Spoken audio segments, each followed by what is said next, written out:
Foi o pior conflito na Europa depois da Segunda Guerra Mundial.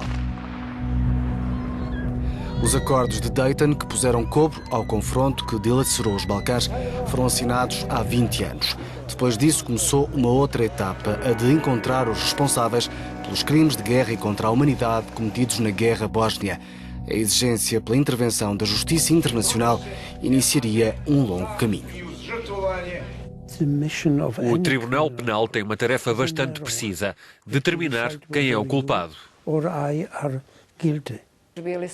Nós estávamos desesperados. Nunca pensámos que alguém fizesse alguma coisa para terminar com o pesadelo dos crimes na Bósnia, para os quais foi criado o Tribunal em Haia.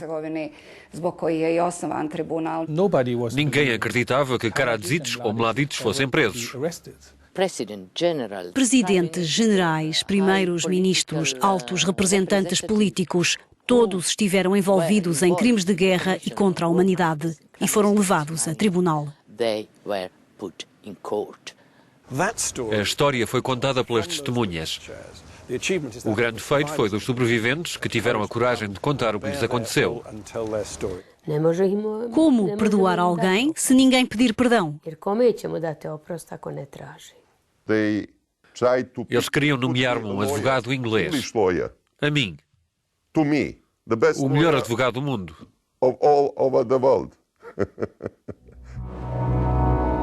O Tribunal Penal Internacional para a ex-Jugoslávia foi criado em 1993, em pleno derramamento de sangue na Bósnia. Foi o primeiro organismo judicial internacional a ser estabelecido depois de Nuremberg. Nós entrávamos e saíamos por um túnel durante o cerco de Sarajevo.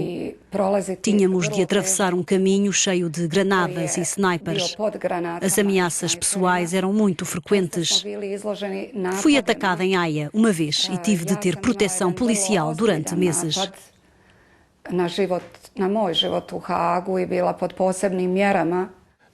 Nós estamos a falar de um processo de limpeza étnica em mais de 40 localidades entre 1992 e 95. Estamos a falar dos 3 anos que durou o cerco a Sarajevo. Estamos a falar do genocídio em Srebrenica. Estamos a falar do sequestro dos capacetes azuis. Estamos a falar das cerca de 100 mil vítimas que a Guerra da Bósnia fez. Estamos a falar de mais de 1 milhão de páginas de documentos sobre o conflito. O que estou a querer dizer é que tudo leva o seu tempo. O papel de um tribunal internacional não é apenas o de condenar pessoas o mais rapidamente possível. É mostrar a magnitude dos crimes que foram cometidos e dar um espaço às vítimas e aos sobreviventes para contarem o que aconteceu. Há uma espécie de intimidade macabra que diferencia o massacre na Bósnia. As pessoas conheciam-se umas às outras, torturavam-se os amigos de infância, aqueles com quem se jogou a bola em miúdo. E depois voltaram a encontrar-se no tribunal. As testemunhas tinham de identificar os acusados. Pedia-se que os apontassem e elas apontavam. Durante o julgamento de Tadic, por exemplo, ele vociferava coisas, ou tinha uma espécie de sorriso nos lábios, ou desviava o olhar se fosse uma mulher que tinha sido violada. Isto não é uma matéria para estudantes de direito, é matéria para escritores. A história da guerra continuava dentro do tribunal.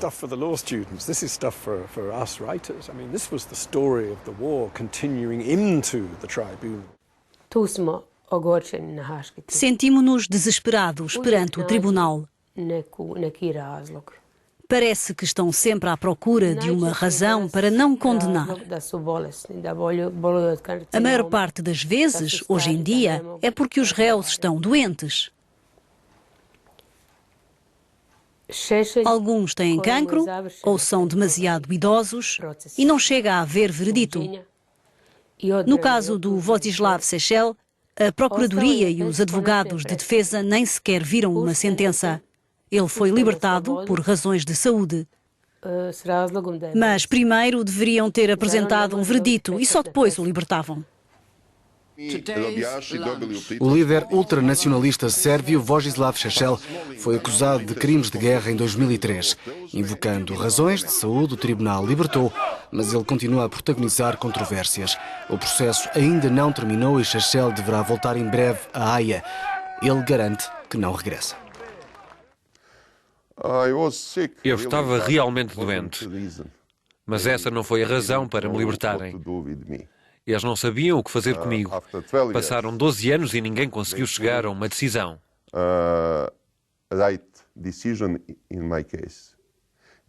Ninguém conseguiu estabelecer uma ligação entre a minha pessoa e os crimes de guerra. Esse é que foi o grande problema no tribunal. Eu era uma espécie de enfant terrible. Provoquei-lhes vários problemas porque eu próprio era o melhor advogado que lá estava.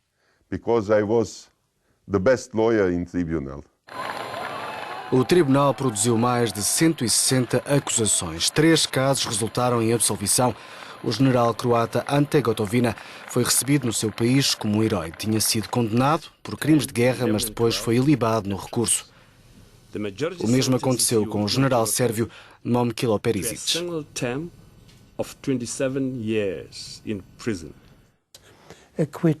É sempre controverso absolver alguém nestes casos. E é ainda mais controverso quando se trata de uma questão muito politizada. Apesar de todos os progressos que foram feitos, continua a existir tensão entre os grupos étnicos e nacionais. Esses progressos devem-se em grande medida ao trabalho deste tribunal. A verdade é que um tribunal internacional tem de analisar cuidadosamente todas as provas e determinar, além de qualquer dúvida razoável, se alguém é culpado ou não.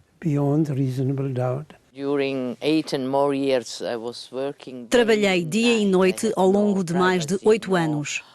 Não tinha vida pessoal, não tinha férias, nada. Eu e os meus colaboradores da minha equipa fizemos tudo para que as coisas fossem bem-sucedidas. Não foi fácil, mas conseguimos, e isso foi muito importante, sobretudo para as vítimas. Há milhares e milhares de vítimas destes crimes que pedem justiça e nós conseguimos providenciá-la.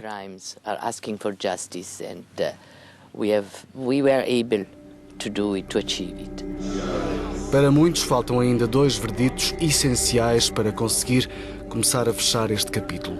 O do antigo líder político dos sérvios da Bósnia, Radovan Karadzic, e o do líder militar Ratko Mladic. Mas nem tudo gira à volta do que vai acontecer no tribunal. Fiquei sem filho, sem marido, sem 2 irmãos e sem o meu cunhado. Perdi 56 membros da minha família.